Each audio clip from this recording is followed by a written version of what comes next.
হায় আল্লাহ, এ তুমি আমাকে কোন সংকটে ফেললে। একদিকে আমার স্বামীর চরম বিপদ, অন্যদিকে আমার কোলের এই নবজাতক শিশু। আমি কাকে বাঁচাবো? আমি যে আর কিছুই বুঝতে পারছি না। রানীমা, আমি আপনাকে অনুরোধ করছি, দয়া করে আপনি এই গোপন সুড়ঙ্গ দিয়ে এক্ষুনি পালিয়ে যান। না না দাসী, আমি কি করে মহারাজকে ওই শত্রুদের মুখে ফেলে কাপুরুষের মতো পালিয়ে যাব? নিজের জন্য না হলেও আপনাকে তো এখন রাজপুত্রের কথা ভাবতে হবে রানীমা, নইলে যে ওরা এই রাজবংশকে নির্বংশ করে ছাড়বে।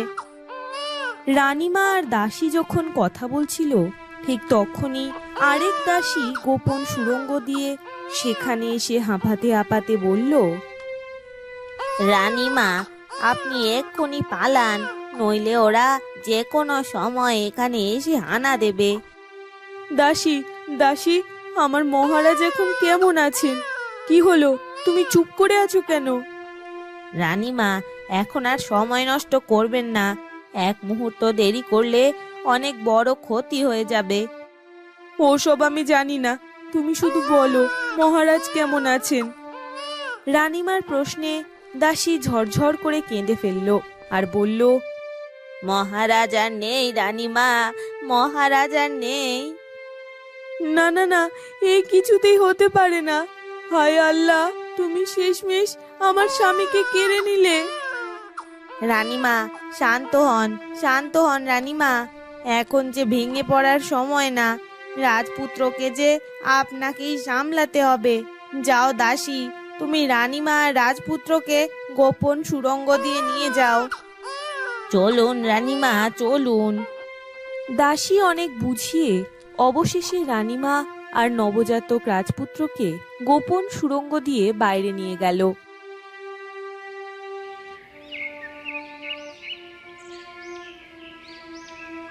রানীমা, আমি যে আর যেতে পারবো না, আপনি এই পথ দিয়ে চলে যান।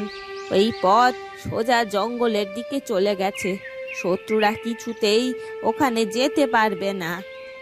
কিন্তু দাসী, তোমাদের কি হবে? আমাদেরকে নিয়ে চিন্তা করবেন না রানীমা, আমাদের প্রাণপ্রিয় মহারাজ শুধুমাত্র আমাদেরকে ভালো রাখতেই ওই শয়তান সেনাপতির হাতে আজ খুন হলো। তাই আমাদের ভবিষ্যৎ রাজাকে বাঁচাতে যদি আমাদের প্রাণও যায়, তাও আমরা হাসি মুখে মেনে নেব। দাসী, দেরি করবেন না মহারানী, আল্লাহ আমাদের রাজপুত্রকে ভালো রাখুক। বিদায় রানীমা, বিদায়। এই বলে দাসী আবারও সুড়ঙ্গ দিয়ে ভেতরে চলে গেল আর রানীমা জঙ্গলের পথ দিয়ে হাঁটতে শুরু করলো।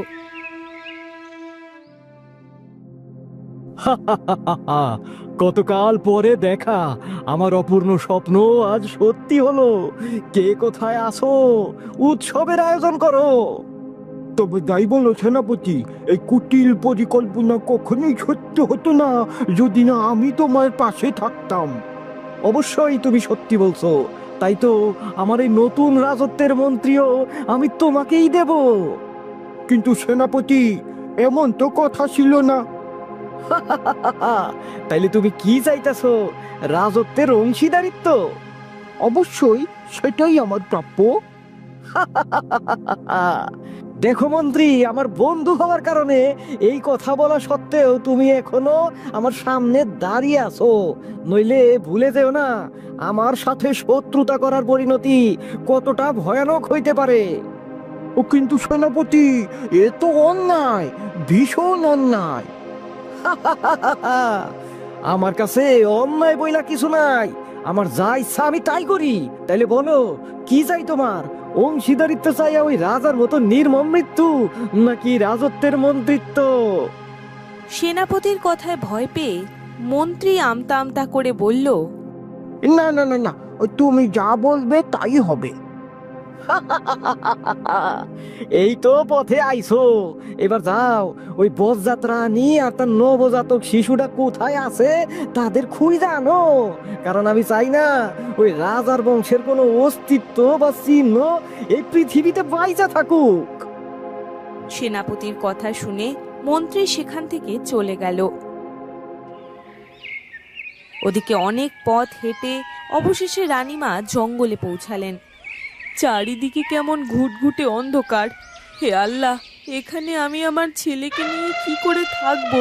চারিদিক থেকে শুধু হিংস্র জন্তুর ডাক ভেসে আসছে। মহারানী এসব ভাবতে ভাবতেই হঠাৎ ঘন জঙ্গল থেকে বেরিয়ে এলো এক বিশাল ভয়ঙ্কর বাঘ। ওরে বাবা, এ কি ভয়ঙ্কর ব্যাপার! এখন আমি কি করে আমার সন্তানকে বাঁচাবো? আশেপাশে যে কেউ নেই। আল্লাহ গো, তুমি রক্ষা করো, তুমি ছাড়া যে আমার আর কেউ নেই। মহারানী ভয়ে রাজপুত্রকে বুকে চেপে ধরল। সাথে সাথে এক বন্য হাতির পাল হুঙ্কার ছেড়ে ছুটে গেল সেদিকে, আর সেই ভয়ে বাঘ যেন পালিয়ে গেল সেখান থেকে। ধন্যবাদ হাতির দল, তোমাদের কারণেই আমার ছোট্ট রাজপুত্র আজ প্রাণে বেঁচে গেল। তোমাদের এই ঋণ আমি কখনো ভুলবো না। মহারানী হাতির দলকে ধন্যবাদ জানাতেই হাতির দলও যেন মহারানীর কথা বুঝতে পারল, তাই তারা সবাই মাটিতে কুর্নিশ জানালো। কি হইল? ওই তোমরা সবাই স্তব্ধ হইয়া দাঁড়ায় আছো কেন? রানী আর তার সদ্যজাত সন্তান কোথায়? মহারাজ, আমরা সারা রাজ্য তছনছ করে খুঁজেও তাদেরকে কোথাও পাইনি। কি বললা? কোথাও পাওনি? তোমরা জানো এর পরিণাম কতটা ভয়ঙ্কর হইতে পারে? হ্যাঁ, সত্যি বলছি, আমরা তাদেরকে কোথাও খুঁজে পাইনি। তবে রানীমার খুব কাছের দুই দাসীকে আমরা গোপন কক্ষ থেকে উদ্ধার করেছি। কোথায় তারা? এক্ষুনি তাদেরকে আমার সামনে নিয়ে আসো। সেনাপতির কথায় লাঠিয়ালরা দুই দাসীকে তার সামনে নিয়ে এলো। ছেড়ে দাও, ছেড়ে দাও আমাদেরকে। ছেড়ে দাও ওদের, আমিও দেখতে চাই আমার সামনে থেকে ওরা কি কইরা পালায়। শয়তান সেনাপতি, কি ভেবেছিস মহারাজকে খুন করে তুই পার পেয়ে যাবি? কখনো না। একদিন আমাদের রাজপুত্র ঠিক ফিরে আসবে। কি বললি? রাজপুত্র? রাজাই যেখানে নাই সেইখানে রাজপুত্র আইলো কোথার থেকে? ভালোই ভালোই বল, ওই রানী আর তার ছোট পুলাটা এখন কোথায় আছে? বলবো না, আমরা মরে গেলেও কখনো তোকে বলবো না।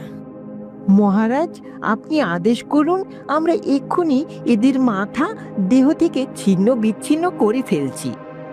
না না না না না, ওদেরকে মারা যাবে না, বরং ওদেরকে কারাগারে গিয়ে এমন অত্যাচার করো যেন ওরা বলতে বাধ্য হয়। কথাটা বলেই সেনাপতি সেখান থেকে চলে গেল। হায় আল্লাহ, সন্ধ্যা হয়ে গেল, অথচ থাকার একটা ব্যবস্থা হলো না। এই ঠান্ডার রাতে ছেলেটাকে নিয়ে আমি কি করে থাকবো কিছুই বুঝতে পারছি না। মহারানী মনে মনে এসব ভাবতেই একটা ছোট্ট বানর সেখানে এলো। আরে, তুই আবার কোত্থেকে এলি? এ কোন বিপদে পড়লাম? মহারানী একথা বলতেই ছোট্ট বানরটা মহারানীর কোলে থাকা রাজপুত্রকে আদর করতে লাগলো, আর সাথে সাথে ছোট্ট রাজপুত্র খিলখিল করে হেসে উঠল। মাশাআল্লাহ, এমন পবিত্র হাসি আমি যে জীবনেও দেখিনি। কে রে তুই বানর ছানা? আমার ছেলের মুখে আজ তুই হাসি ফোটালি। এ কি রে, আমায় কোথায় নিয়ে চললি? ছাড় ছাড় বলছি, এ আমি কোন বিপদে যে পড়লাম। কি রে, ছাড় বলছি। মহারানীর কোনো কথা না শুনে বানরটা হেঁটেই চলল। হাঁটতে হাঁটতে অবশেষে রানীকে এক কুঁড়ে ঘরের কাছে পৌঁছে দিল। এবার বুঝেছি তুই আমাকে এখানে নিয়ে আসতে চেয়েছিলি। সত্যি রে, মনে হচ্ছে আল্লাহর কোনো দূত হয়েই তুই আমার কাছে এসেছিস। এ বিপদে যখন কোথাও ঠাঁই পাচ্ছিলাম না, তুই আমায় এখানে নিয়ে এলি। মহারানী কথা বলেই বানরটাকে পরম যত্নে আদর করতে লাগলো। অন্যদিকে লাঠিয়ালরা সেনাপতিকে গিয়ে বলল, মহারাজ, ওই দাসীরা তো কিছুতেই তাদের মুখ খুলতে চাইছে না। কি বললি? তোদেরকে এত সামান্য একটা কাজ দিয়েছিলাম, তোরা সেইটুকুও করতে পারলি না? তাহলে তোদেরকে রাইখা আমার কি লাভ? বিশ্বাস করুন মহারাজ, আমরা অনেক চেষ্টা করেছি, কিন্তু ওরা কিছুতেই ওদের মুখ খুলছে না। না না না না না না না না, আমি কিছুতেই এই কথা শুনতে চাই না। যে কইরেই হোক, আজ রাতের মধ্যেই ওই রানী আর ওই ছোট্ট শিশুটারে আমার চাই চাই, নইলে আমি নিজে হাতে তোদের গর্দান নেব। না না না না মহারাজ, এত বড় ক্ষতি আমাদের করবেন না। যে করে হোক আমরা রানীকে খুঁজে আনবই। বেশ তাহলে, যাই খুনি ওই তন্ন তন্ন করে খুঁজে আন ওই রানীকে। কথাটা বলেই সেনাপতি সেখান থেকে চলে গেল। আর ওদিকে লাঠিয়ালরাও তন্ন তন্ন করে রানীমা এবং রাজপুত্রকে খুঁজতে লাগলো।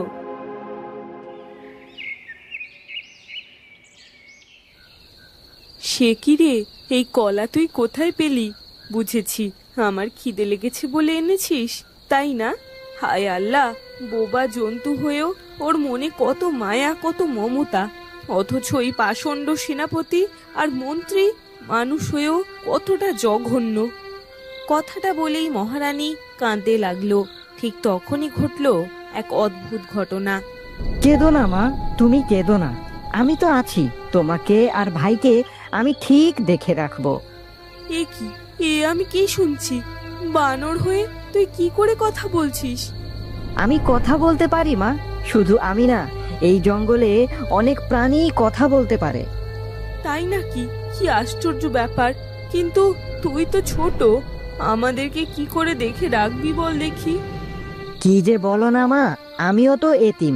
আমার মা আমাকে এখানে ফেলে চলে গেছে, তাই আজ যখন তোমাকে দেখলাম লোভ সামলাতে পারলাম না। মনে হলো আমি যেন এক নতুন মাকে পেয়েছি। ছোট্ট বানর এ কথা বলতেই তার চোখ দিয়ে ঝরঝর করে পানি পড়তে লাগলো। আহারে, কাঁদিস না বাবা, কাঁদিস না। এই তো আমি আছি। আজ থেকে আমার দুই ছেলে, তুই বড় আর ও ছোট। এই যে মা, ভাইকে তুমি এখানে শুইয়ে রাখো। জানো তো মা, আমি যখন ছোট ছিলাম আমার মাও আমাকে এই কুঁড়ে ঘরেই ফেলে রেখে চলে গিয়েছিল।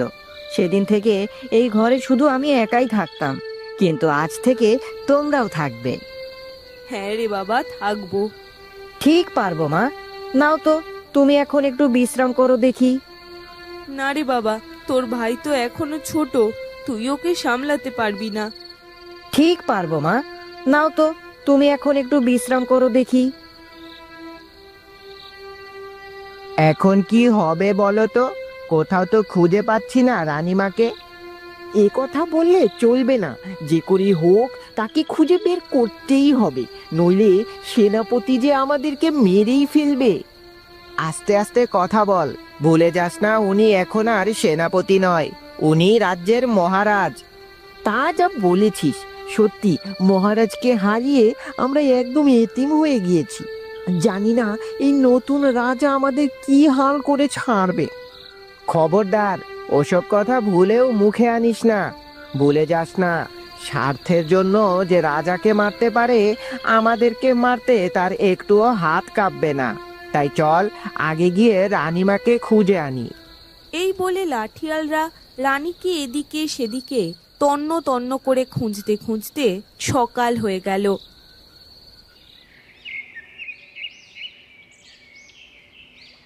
এ কি রে, তুই ঘুমাসনি? না গো মা, আমি ঘুমাইনি। তুমি আর ভাই যখন ঘুমাচ্ছিলে আমি তাকিয়ে তাকিয়ে দেখছিলাম, আর দেখো না, দেখতে দেখতেই কেমন সকাল হয়ে গেল। তাই বলে না ঘুমিয়ে থাকবি? বারে, আমি তো তোমাদের পাহারা দিচ্ছিলাম। আমি তো তোমার কাছ থেকে আমার ভাইয়ের ভার নিয়েছিলাম। পাকা ছেলে একদম। শোন, তুই ভাইকে দেখে রাখ, আমি বরং ওই পুকুর থেকে গোসলটা সেরেই আসি। আচ্ছা মা, তুমি একদম চিন্তা করো না, আমি ভাইয়ের খেয়াল রাখবো। বানরের কাছে ছেলেকে রেখে মহারানী পুকুরের দিকে চলতে লাগলো। আর ঠিক তখনই লাঠিয়ালরা সেখানে পৌঁছে গেল। ওই যে রানীমা। আরে তাই তো, চল চল এক্ষুনি ওই রানীমাকে ধরি। এই বলে লাঠিয়ালরা রানীমাকে ঘিরে ফেললো। এ কি, তোমরা এখানে? রানীমা, এক্ষুনি আপনাকে আমাদের সাথে রাজবাড়িতে ফিরতে হবে। ছি ছি ছি, তোমাদের এতটা অধঃপতন হয়েছে? যেই মহারাজ তোমাদেরকে নিজের সন্তানের মতো দেখে গেছে, আজ তোমরা হাসতে হাসতে তাকে মৃত্যুর পথে ঠেলে দিচ্ছ, আর আজ এখানে এসেছো আমাকে নিয়ে যেতে। ক্ষমা করবেন রানীমা, আমরা যে নিরুপায়, আপনাকে না নিয়ে গেলে যে ওই নতুন রাজা আমাদেরকে মেরেই ফেলবে। হ্যাঁ রানীমা, ও ঠিক কথাই বলেছে। ছি ছি ছি, তোমরা এতটা স্বার্থপর। না, আমি যাব না তোমাদের সাথে। আমিও দেখি তোমরা আমাকে কি করে নিয়ে যাও। তাহলে যে রানীমা আমাদেরকে অন্য পথ দেখতে হবে। কি বললে? তোমরা আমার ওপর লাঠি চালাবে? আমরা তো আগেই বলেছি রানীমা, আমরা নিরুপায়, প্রয়োজন পড়লে আমরা সেটা করতেও দ্বিধাবোধ করব না। বেশ, তোমাদের যদি তাই করতে হয় তবে নিয়ে চলো আমায়। কিন্তু রানীমা, আমাদের রাজপুত্র কোথায়? তাকে যে দেখছি না।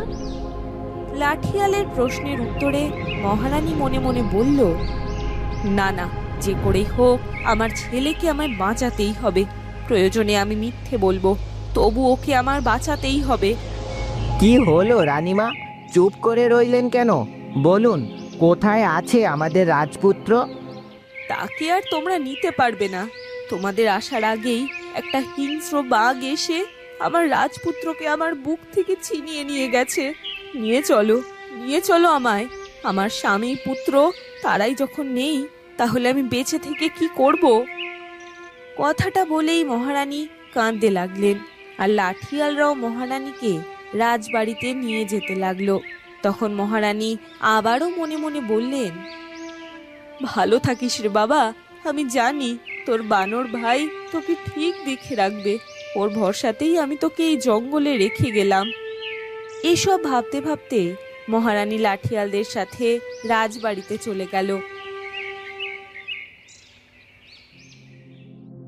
কি বললি? কি বললি? রাজপুত্র রে বাঘে খাইছে? হাসিস না শয়তান, দেখবি একদিন তোর এই হাসি তোর কাল হয়ে দাঁড়াবে। কি বললি? কি বললি তুই? তোর এত বড় সাহস! তুই জানোস আমি তোরে এক্ষুনি প্রাণে মাইরা ফেলাইতে পারি। হা হা, জানি জানি, তোদের মতো কাপুরুষেরা শুধু এইটুকুই পারে, কারণ তোদের মনে অনেক ভয়। ভয়? আমি এই পৃথিবীতে কাউরে ভয় পাই না রে। ঠিকই কইছস, তোরে মাইরা আমার কোনো লাভ নাই। তার চেয়ে বরং তোরে আমি সারা জীবন তিলে তিলে মারুম, যাতে তুই বুঝতে পারস আমি কোনো কাপুরুষ না। এই যে লাঠিয়ালরা, ওরে এক্ষুনি কাল কুঠুরিতে বন্দি কর। যতদিন না ওর মৃত্যু হয়, আজ থেকে ও ওইখানেই থাকবো। সেনাপতি একথা বলেই সেখান থেকে চলে গেল, আর লাঠিয়ালরাও মহারানীকে কাল কুঠুরিতে নিয়ে যেতে লাগলো। তখন মহারানী মনে মনে ভাবলেন, হে আল্লাহ, তুমি আমার রাজপুত্রকে দেখে রেখো। এই রাজ্যকে বাঁচাতে আর তার বাবার প্রতিশোধ নিতে একদিন যে তাকে এখানে ফিরতেই হবে। এসব ভাবতে ভাবতে মহারানীকে কাল কুঠুরিতে নিয়ে যাওয়া হলো। সেনাপতি, তুই এই রাজ্যের রাজার জায়গা দখল করে নিয়ে ভাবিস না তুই সবার মনে জায়গা করে নিতে পারবি। ওপরে আল্লাহ সবই ঠিক দেখছেন, তিনি এর বিচার করবেন।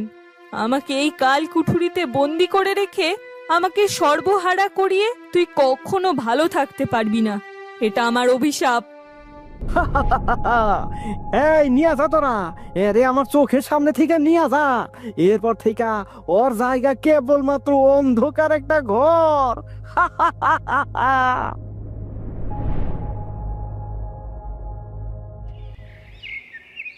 ওদিকে বানর তার মায়ের খোঁজ করতে থাকলো। এই কি, মা তো সেই কখন গিয়েছে, এখনো যে ফিরলো না? মায়ের আবার কোনো বিপদ হলো না তো? তাই তো একবার পুকুর ধারে গিয়ে দেখে আসি তো, মা কোথায়।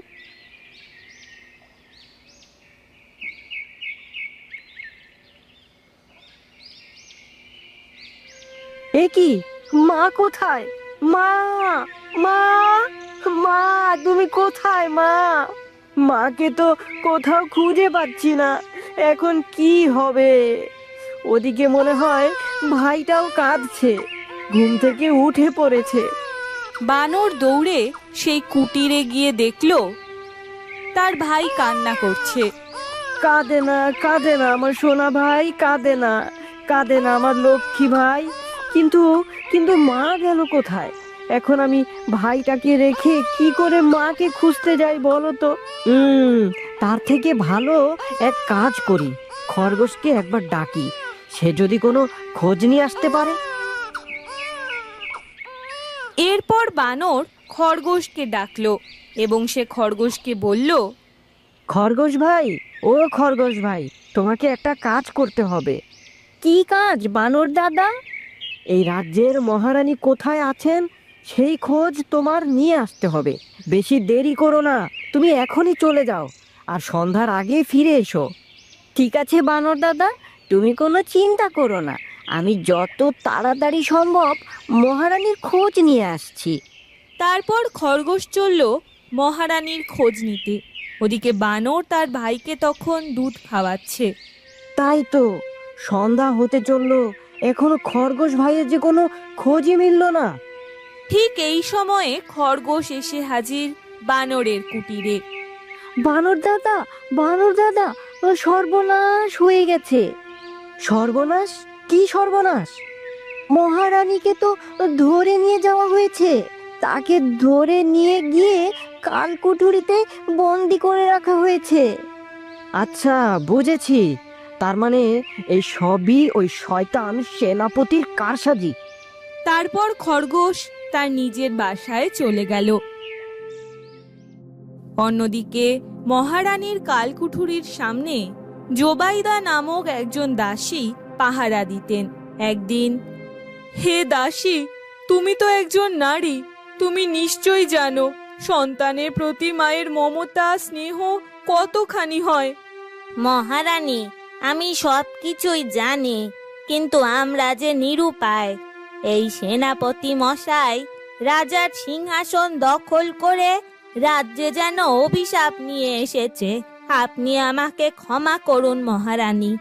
আজ একজন দাসী হয়ে মহারানীর সেবা করার বিনিময়ে আমাকে তার কালকুঠুরির সামনে দাঁড়িয়ে তাকে পাহারা দিতে হচ্ছে। জোবাইদা, তুমি আমাকে দয়া করে সাহায্য করো। আমি আর কিছু চাই না তোমার থেকে, কেবল একটু সাহায্য। কি সাহায্য রানীমা? ওই জঙ্গলে আমার ছেলেটাকে রেখে এসেছি বানরের কাছে। আমি জানি বানর খুব যত্নে আমার রাজপুত্রকে মানুষ করবে, কিন্তু মায়ের মন তো আর মানে না। তুমি কেবল গিয়ে একটু মাঝে মাঝে খবর নিয়ে এসো, তবে যেন কাকপক্ষী টেরও না পায়। কি হলো জোবাইদা, তুমি এইটুকু করতে পারবে না আমার জন্য? সেনাপতি জানেন না আমি যে আগে আপনার দাসী ছিলাম। উনি যদি এ কথা জানতেন তাহলে কিছুতেই এখানে আমি থাকতে পারতাম না আর। তবে মহারানী, আমি আপ্রাণ চেষ্টা করব রাজপুত্রর খোঁজ রাখার, আর সেই কথা আপনি আর আমি ছাড়া কেউ জানবে না, সেই কথা আমি আপনাকে দিলাম। তারপর একদিন দাসী জোবাইদা সেই জঙ্গলের দিকে গেল রাজপুত্রের খোঁজ আনার জন্য। মহারানীর কথা অনুযায়ী জঙ্গলে একটা ছোট্ট কুটির দেখতে পেয়ে তার সামনে দিয়ে উকি ঝুঁকি দিতে লাগে জোবাইদা। কই, এখানে তো কাউকে দেখতে পাচ্ছি না, তবে কি ভুল জায়গায় চলে এলাম? ঠিক এমন সময়ে জোবাইদার পেছনে এসে দাঁড়ালো বানর। এই, কে তুমি? কি চাই এখানে? আর তুমি এই জঙ্গলের কুঠিরের খোঁজ পেলে কিভাবে? আরে বানর ভাই, দাঁড়াও দাঁড়াও, একসঙ্গে এত প্রশ্ন করো না। আসলে আমি হলাম মহারানীর দাসী। আমি তো রাজপুত্রের খবর নিতে এসেছি। একবারটি আমাকে দেখানো কি যাবে রাজপুত্রকে? তা আগে বলবে তো। হ্যাঁ হ্যাঁ, দেখানো যাবে, এদিকে এসো। ওই দেখো, রাজপুত্র সবেমাত্র হাঁটা শিখেছে। সে তার ছোট গুটি গুটি পায়ে আমার সারা কুটির হেঁটে বেড়ায়। আহা, দেখে যেন চোখ দুটো একেবারে জুড়িয়ে গেল। ঠিক আছে বানর ভাই, তোমরা সাবধানে থেকো, আর আমাদের রাজপুত্রকেও দেখে রেখো। আমি এখন চললাম। তারপর দাসী জোবাইদা সেখান থেকে চলে গেলেন। এবং মহারানীকে গিয়ে বললেন, মহারানী, আমি খবর নিয়ে এসেছি। তুমি সত্যি খবর নিয়ে এসেছো? কেমন আছে আমার রাজপুত্র? সে এখন কি করছে? এখন কেমন দেখতে হয়েছে সে? মহারানী, আমাদের রাজপুত্র সবেমাত্র হাঁটা শিখেছে। সে তার ছোট্ট ছোট্ট পায়ে সারা কুটির হেঁটে চলেছে। দেখে যে কি ভালো লাগলো, আপনাকে আর কি বলবো মহারানী। আর বানর ভাই তো আমাদের রাজপুত্রকে একদম চোখে চোখে রাখে। শুনেও যেন প্রাণটা জুড়িয়ে গেল আমার। আমি জানতাম আমার বড় ছেলে বানর তার ভাইকে সব সময় আগলে রাখবে।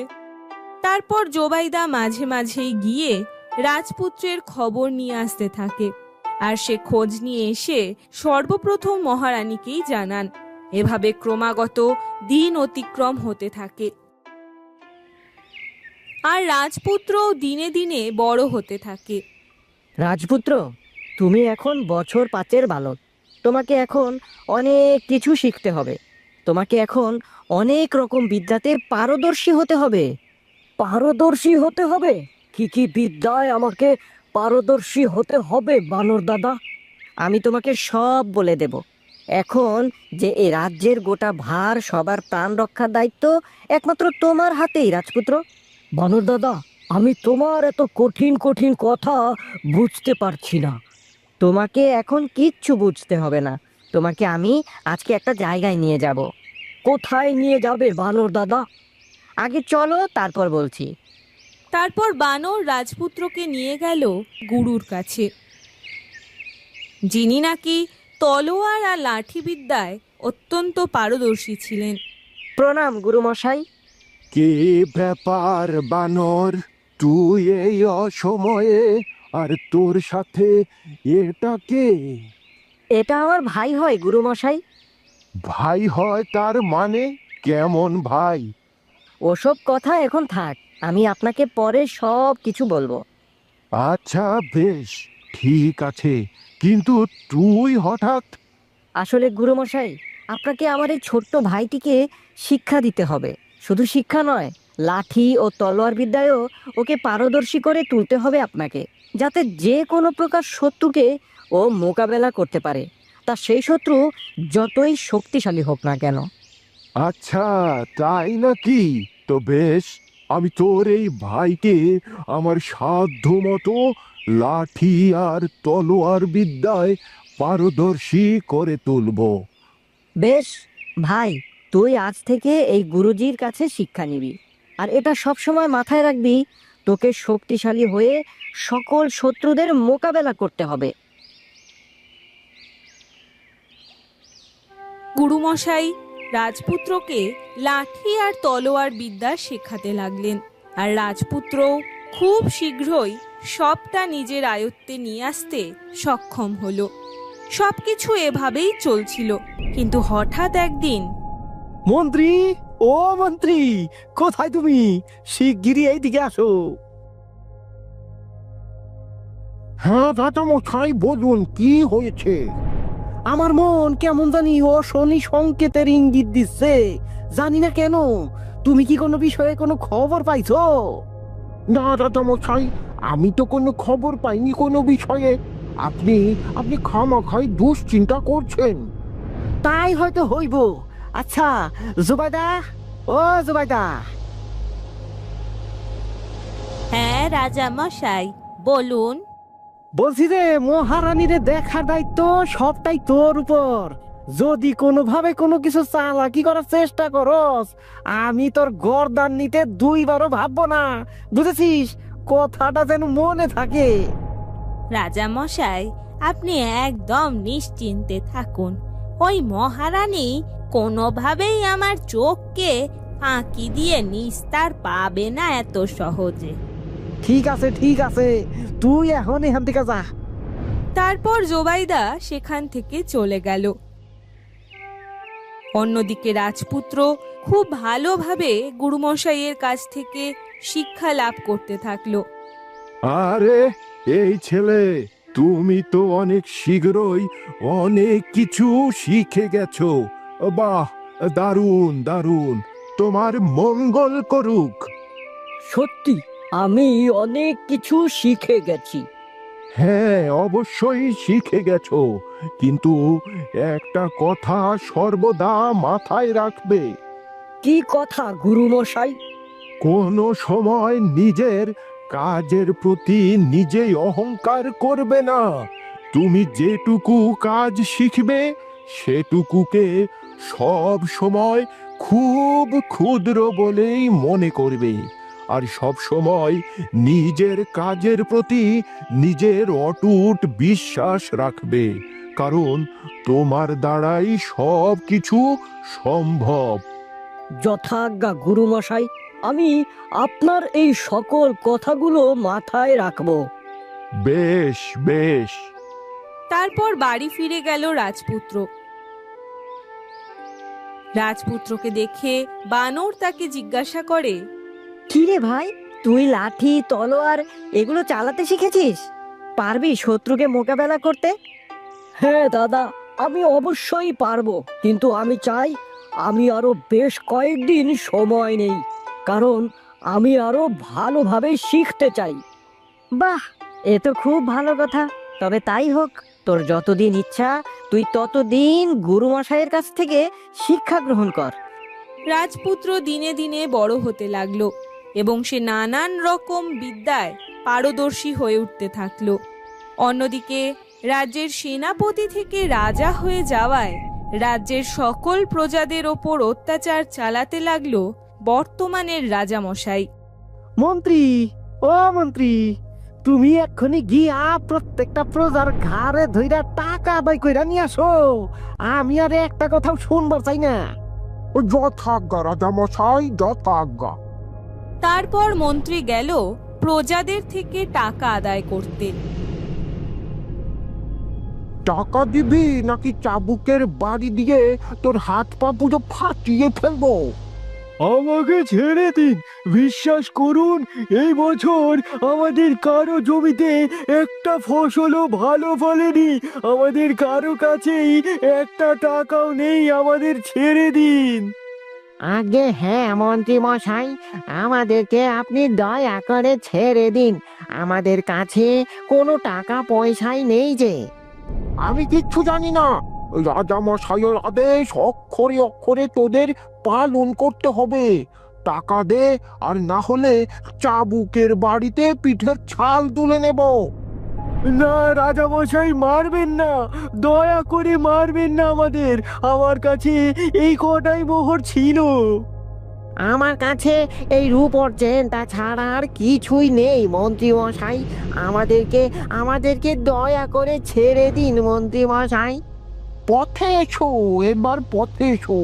যা যা, চলে যায় বা চোখের সামনে থেকে। তারপর মন্ত্রী প্রজাদের কাছ থেকে টাকা আদায় করে গেল রাজামশাইয়ের কাছে। এ কি ব্যাপার মন্ত্রী, এত সময় ধরে তুমি কি করতেছিলা? কেউই টাকা দিতে চাইছে না, ওদের কাছে নাকি কোনো টাকাই নেই। অনেক কষ্টে একটু জিনিস জোগাড় করে আনতে পারলাম। এই নিন ধরুন। তারপর মন্ত্রীমশাই তার হাতে থাকা সেই জিনিসগুলো তুলে দিল রাজামশাইয়ের হাতে। হায় আল্লাহ, এই যে কত টাকা, আমার সেন! বাহ বাহ বাহ। অন্যদিকে বানরকে রাজপুত্র প্রশ্ন করে, আচ্ছা বানর দাদা, তোমাকে একটা কথা বলবো। হ্যাঁ বল ভাই, কি কথা? আমি একটা মানুষ, তাহলে আমার কোনো ভাই বা দিদি বা যেই থাকুক সে তো আমার মতো মানুষই হবে, তাই না? কিন্তু তুমি আমার দাদা হয়েও কি করে বানর হলে বলো তো দেখি। তাই তো। আর তাহলে আমাদের মা বাবাই বা সবাই কোথায় আছে? সে তো এক বিশাল কাহিনী রে ভাই। কাহিনী? কি কাহিনী বানর দাদা? রাজপুত্রের কথায় যেন খানিকক্ষণ চুপ করে গেল বানর। কি হলো বানর দাদা, চুপ করে আছো কেন? বলো। তারপর বানর সবটা জানায় রাজপুত্রকে। সে কি, আমি একজন রাজপুত্র? তাহলে তো আমার মা নিশ্চয়ই মহারানী মা হবে। হ্যাঁ ভাই, তুই একজন রাজপুত্র। বানর দাদা, তুমি দয়া করে আমার মায়ের কাছে আমাকে নিয়ে চলো। না রাজপুত্র, সোনা ভাই আমার, তুই দয়া করে এরকম কোনো বায়না করিস না। এখন ওখানে গেলে তোর বিপদ হতে পারে। কিন্তু তুমি তো আমাকে বলেছো সর্বদাই বিপদের মোকাবেলা করতে, আর আমি আমার মায়ের জন্য কোনো বিপদ মোকাবেলা করব না? তা কি করে হয়? আমি যাব আমার মায়ের কাছে, আমি আমার মাকে উদ্ধার করে নিয়ে আসবো ওই কুঠুরি থেকে। না রাজপুত্র, না, এরকম করে মাথা গরম করিস না। ওখানে গেলে তোর বিশাল বিপদ হতে পারে। আমি নিজে এভাবে মুক্ত অবস্থায় থেকে আমার মাকে কখনোই আমি বন্দি থাকতে দেখতে পারবো না। আর তার জন্য যদি আমাকে মৃত্যুবরণও করতে হয়, আমি তাতেও রাজি আছি। না ভাই, এমন কথা মুখেও আনবি না। বেশ, তবে তাই হোক, তুই যাবি তোর মায়ের সঙ্গে দেখা করতে, আর যতই বিপদ আসুক না কেন, সে সব বিপদ তোকে নিজের হাতে মোকাবেলা করতে হবে। এখন বছর 20 রাজপুত্র তার লাঠি আর তলোয়ার নিয়ে চলল। এ যেন এক নতুন যুদ্ধের রণক্ষেত্র। যেভাবেই হোক আমার মাকে উদ্ধার করতেই হবে। আর ওই শয়তান সেনাপতি তো অবশ্যই পাবে নিজের শাস্তি। ও একদিন ওর সর্বস্ব হারাবে। মন্ত্রী, ও মন্ত্রী, জি মহারাজ, বলুন। এই রাজ্যের জঙ্গলগুলা ভালো করে হানা দাও। শুনলাম ডাকাত দলের সংখ্যা নাকি বাইরে গেছে। যাও যাও, দেখো, তাড়াতাড়ি দেখো। যথাজ্ঞা মহারাজ। তারপর মন্ত্রীমশাই তার 2 সদস্যকে নিয়ে গেলেন জঙ্গলের দিকে। হঠাৎ মন্ত্রীমশাই দেখতে পেলেন একটি ছেলে ঠিক যেন শিকারের বেশে জঙ্গল থেকে এগিয়ে আসছে। এইটা আবার কে? একে তো কখনো দেখিনি। তবে কি এটা চোর নাকি? আবার দেখছি মুখ চোখ সব কিছু বাঁধা। এই সৈন্যরা, তোমরা ওকে আক্রমণ করো। আমার মনে হচ্ছে ও ডাকাত দলেরই একজন হবে। তারপর মন্ত্রীর 2 সদস্য মিলে ঘিরে ধরল রাজপুত্রকে। রাজপুত্র সঙ্গে সঙ্গে তার লাঠি আর তলোয়ার দিয়ে সবাইকে কুপকাত করে দিল। ওরে বাবা রে, ওরে মারে, এ ছেলে তো দেখছি, না না না না, এই কথা কোনোভাবেই যেন রাজামশাইয়ের কাছে না যায়। তাহলে তাহলে একেবারে আমার গর্দান নিয়ে নেবে। এই চল চল, তোরা চল এখান থেকে। আমার সাথে লড়াই করা? বানর দাদা আমাকে সব শিখিয়েছে। আমি এখন সব শত্রুর হাত থেকে নিজেকে রক্ষা করতে সক্ষম। তারপর রাজপুত্র ক্রমাগত এগিয়ে যেতে থাকলো রাজমহলের দিকে।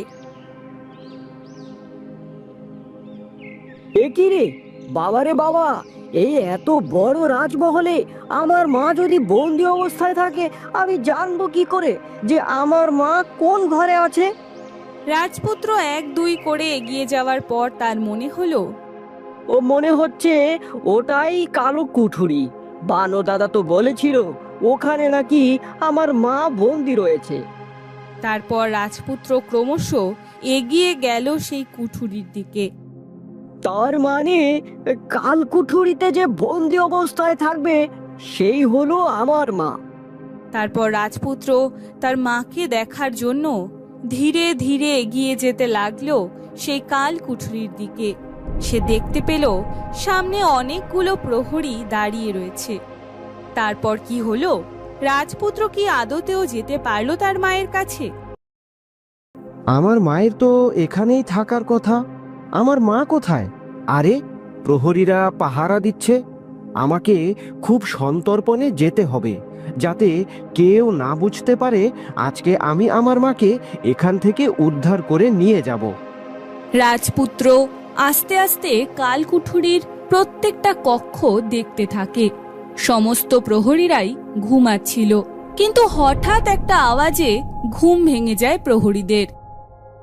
আরে আরে, কে দেখি কালকুঠুরিতে প্রবেশ করছে। এ ধরো ধরো ধরো, ওকে ধরো। এই রে, আমাকে দেখে ফেলেছে। আমি পালাতে পারবো না। আমাকে অভিনয় করে এখান থেকে বেঁচে পালাতে হবে, নয়তো কখনোই আমি আমার মাকে খুঁজে পাবো না। কুঠুরির ভেতরে একটা কক্ষে ঘুমিয়েছিলেন রানীমা। হঠাৎ চিৎকার চেঁচামেচিতে ঘুম ভেঙে যায় তার। কুঠুরির আড়াল থেকে দেখে বাইরে দাঁড়িয়ে একটা ফুটফুটে ছেলে, যেন কোনো রাজার সন্তান, কিন্তু তার গায়ে বস্ত্র দেখে বোঝা যায় না সেটা। তার নিজের ছেলের কথা মনে পড়ে। আরে, আমার এরকম কেন লাগছে? ওকে দেখে কেন আমার মনের ভেতরটা এমন হুহু করছে? ওকে দেখে মনে হচ্ছে ও যেন আমার কাছের কেউ। এ বাবা, এবার কি হবে? প্রহরীরা ওকে ধরে ফেলেছে যে। প্রহরীরা ওকে ধরে মারতে থাকে। বল্লম, লাঠি সমস্ত কিছু দিয়েই মারতে মারতে আহত করে ফেলে। গা থেকে রক্ত পড়তে থাকে রাজপুত্রের। আমাকে মেরো না, আমাকে ছেড়ে দাও, আমাকে ছেড়ে দাও, আমাকে মেরো না, আমাকে ছেড়ে দাও। আ আ আ রাজপুত্রকে প্রহরীরা মারতে থাকে আর মারতে মারতে আহত করে ফেলে।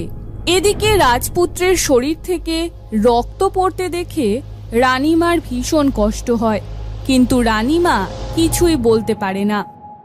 ওকে নিয়ে চলো আমাদের রাজার কাছে, রাজা মশাই ওনার বিচার করবে। রাজপুত্রকে রাজার কাছে। আরে, এই ডাকে কারে নিয়ে আইলি? ও আমাদের কাল কুঠুরিতে ঢুকে পড়েছিল। দেখা তো মনে হইতাছে কোনো পাগল। ওরে মারতে মারতে রাজ্য থেকে বের কইরা দে। জি আজ্ঞা রাজা মশাই, আপনি যা বলবেন। রাজপুত্র সেনাপতিকে দেখে নেয় ভালো করে। মুখ বুজে মায়ের জন্য প্রতিটা আঘাত সে সহ্য করে। সে মনে মনে বলে, একদিন আমি ঠিক ফিরে আসব আমার মাকে সসম্মানে এখান থেকে উদ্ধার করতে। প্রহরীরা তাকে মারতে থাকে। দাঁতে দাঁত চিপে সে মার সহ্য করতে থাকে। আমার মনটা এতটা ব্যাকুল হচ্ছে কেন? ওই ছেলেটার জন্য এত আনচান করছে কেন? ওকে রক্ষা করো, রক্ষা করো ওকে। মনে হচ্ছে বেটা মরেই গেছে। না না না না, ও মরেনি, ওকে ফেলে দিয়ে আসি। রাজ্যের বাইরে যে বনটা আছে ওখানেই ফেলে দিই, তাহলে বাঘ সিংহ এসে নিশ্চয়ই ওকে খেয়ে যাবে। রাজ্যের বাইরে একটা ঘন জঙ্গলের মধ্যে রাজপুত্রকে ফেলে দিয়ে আসা হয়। এদিকে রাজপুত্র অজ্ঞান হয়ে পড়ে থাকে সারা রাত।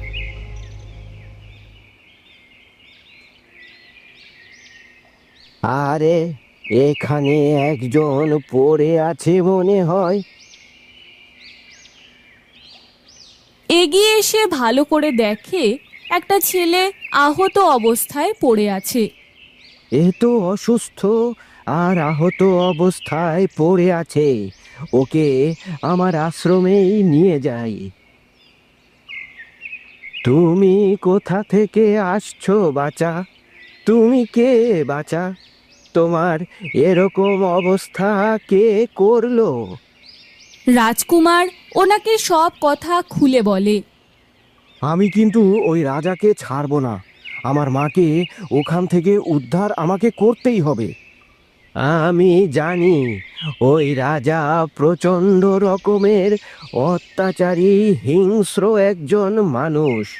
ওর পাপের ঘড়া পূর্ণ হলে ওকে প্রায়শ্চিত্ত করতেই হবে, কে ছাড়বে না।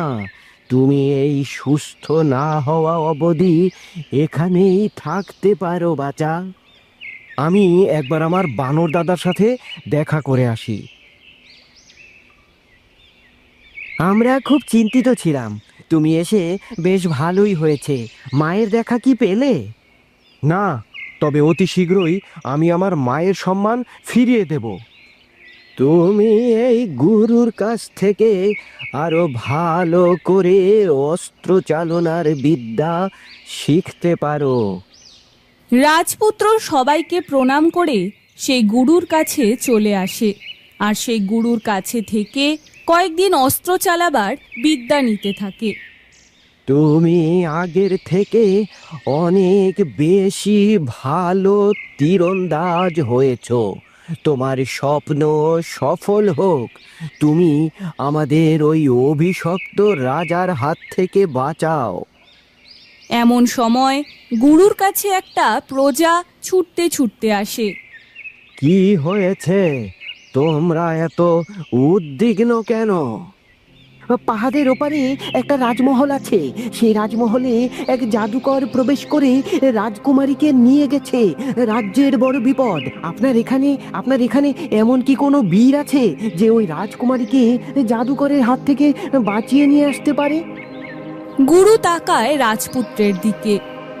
আপনি আমাদের রাজকুমারীকে উদ্ধার করুন, আমাদের রাজ্যকে উদ্ধার করুন।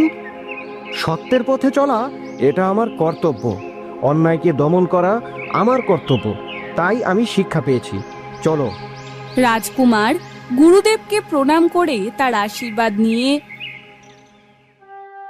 পাহাড় ডিঙিয়ে সেই রাজপ্রাসাদের সামনে চলে আসে। আমার দাদা যে এটা করতে পারবে আমি সেটা ভাবতেই পারিনি।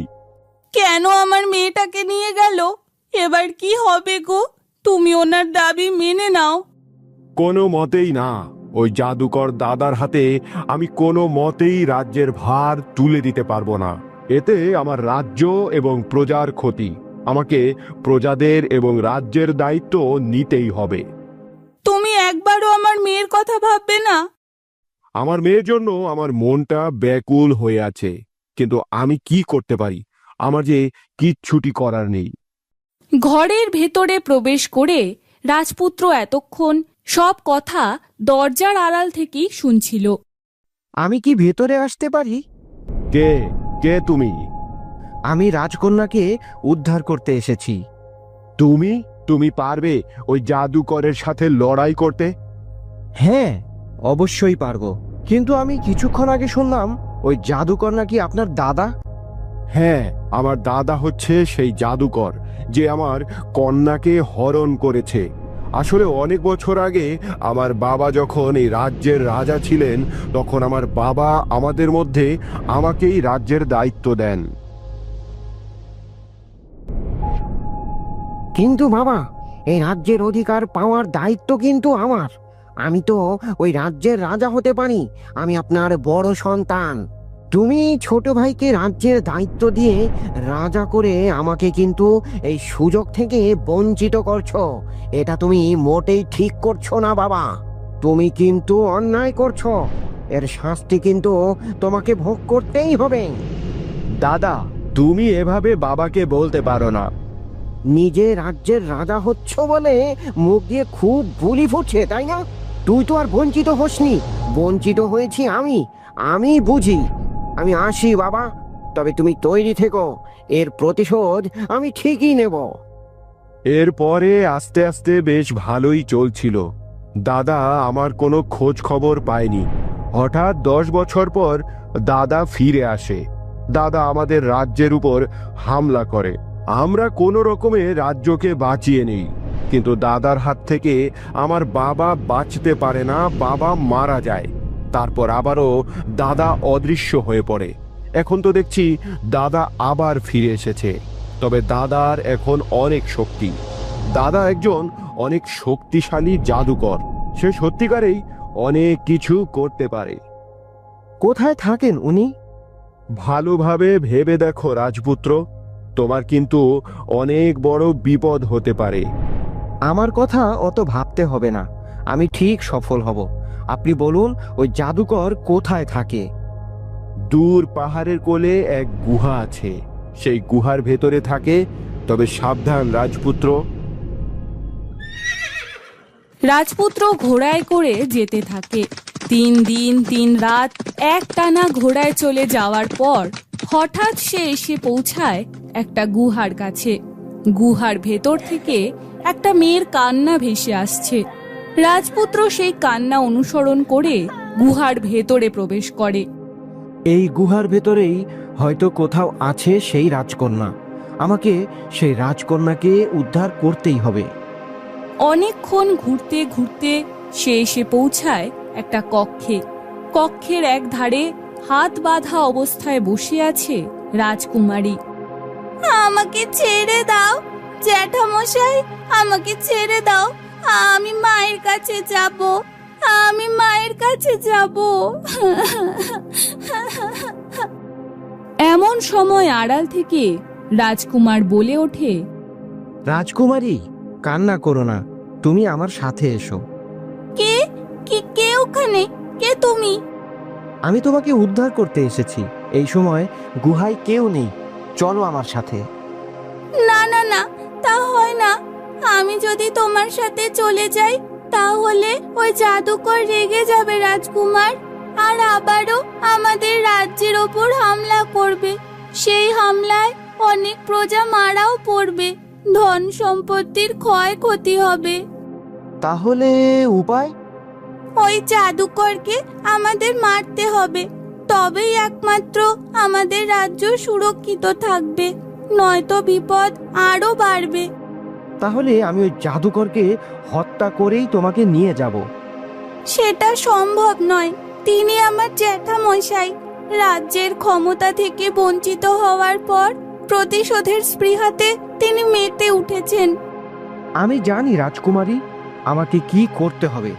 তুমি শুধু বলো তুমি কি জানো, কোনো উপায় আছে কিনা। জাদুকরের হাতে একটা নীল পাথরের আংটি আছে। ওই পাথরের আংটির মধ্যেই আছে ওনার সমস্ত জাদুকরী শক্তি। ওই আংটি নষ্ট করতে পারলেই তিনি সাধারণ মানুষে পরিণত হবে, আর তারপর ওনার সমস্ত শক্তি চলে যাবে। তখন আর কোনো ভয় নেই। এমন সময় কারোর পায়ে চলার শব্দ শুনে দুজনে সজাগ হয়ে যায়। ওই উনি এদিকেই আসছেন, তুমি লুকিয়ে পড়ো। আপনি এমন কেন করছেন? আমি তো আপনার পুত্রী সমান।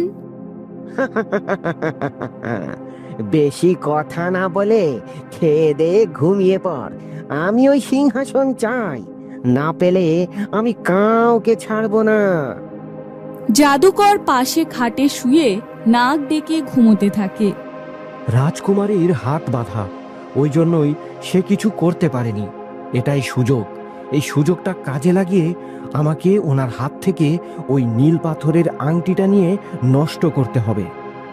রাজকুমার এক লাফে সেখানে পৌঁছে যায় আর জাদুকরের হাত থেকে আংটিটা খুলে নেওয়ার চেষ্টা করে।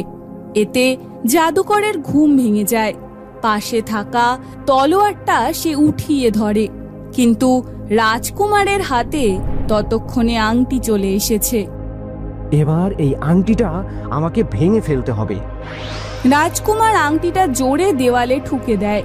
সঙ্গে সঙ্গে আংটিটা কয়েকটা টুকরো হয়ে আলোর বিচ্ছুরণ ঘটিয়ে ভেঙে যায়।